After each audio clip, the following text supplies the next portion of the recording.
Entries in cash book in small business, जो छोटे business होते हैं, एवरी ट्रांजैक्शन में recorded in a single book, हर जो ट्रांजैक्शन उसको सिंगल बुक में रिकॉर्ड किया जाता है उसे जर्नल बोलते हैं।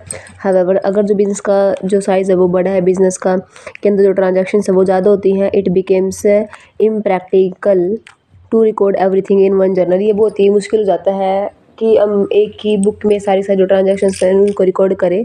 देयरफॉर द जर्नल इज सब divided into different special generalized और सब्सिडरी बुक्स। तो इसके लिए हम जो जर्नल है उसको जो छोटे छोटे भाग है उसमें बांट देते हैं, सब डिवाइडेड कर देते हैं अलग अलग बुक्स में। Each subsidiary book is designed to record transaction of a similar nature. हर जो बुक होती है उसके अंदर रिकॉर्ड की जाती है एक सिमिलर नेचर की, एक समान नेचर की जो ट्रांजैक्शन है उनको, which makes accounting more systematic and effective. जो हमारी अकाउंटिंग है उसको बहुत ही सिस्टमेटिक और इफेक्टिव प्रभावित बनाती है। अभी हम देखेंगे जो ये बुक्स है कौन कौन सी होती है। पहले हमारी कैश बुक, जो कैश बुक है वो हमारी बहुत ही इंपॉर्टेंट सब्सिडरी बुक होती है, क्योंकि इसका प्रयोग हम अपने बिजनेस की सारी जो लेन देन है, जो कैश से रिलेटेड प्राप्ति और पेमेंट है उनके लिए उनका रिकॉर्ड करने के लिए कैश बुक रखी जाती है। Banking transaction such as deposit and withdrawal are also recorded here. Bank से रिलेटेड जो ट्रांजैक्शन होते हैं, बैंक में डिपॉजिट कराया है, बैंक से निकाला है, वो रिकॉर्ड भी इसके अंदर रखे जाते हैं। This book serves a dual purpose. ये बुक है दो पहलुओं का, मतलब दो पहलू हैं उनका काम पूरा करती है। दो पर्पज़ के लिए रखी जाती है, दो प्रकार के कामों को पूरा करने का इसका उद्देश्य होता है। It is both a subsidiary book.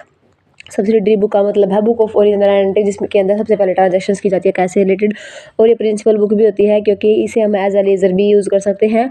It help a businessman to know the balance of cash at the time any time and maintained by all businesses big और स्मॉल।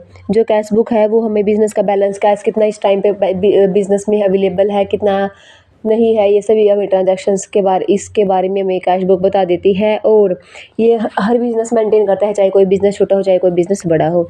उसके बाद हमारी आती है परचेज बुक। परचेज बुक का मतलब होता है खरीदारी वाली पुस्तक।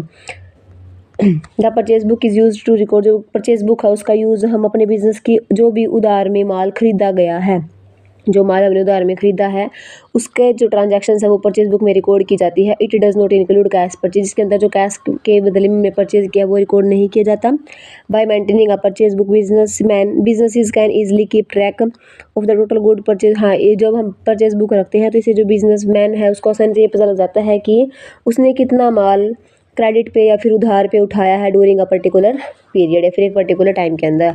सेल्स बुक का मतलब है हमारी जो बेचने वाली आइटम्स है उनको सभी को इसी के अंदर ही लिखा जाएगा है। सिर्फ उन ट्रांजैक्शंस को लिखा जाएगा जिनके बदले में हमें पेमेंट रिसीव नहीं हुई होगी, मतलब जो हमने उधार में माल बेच रखा है उसके बारे में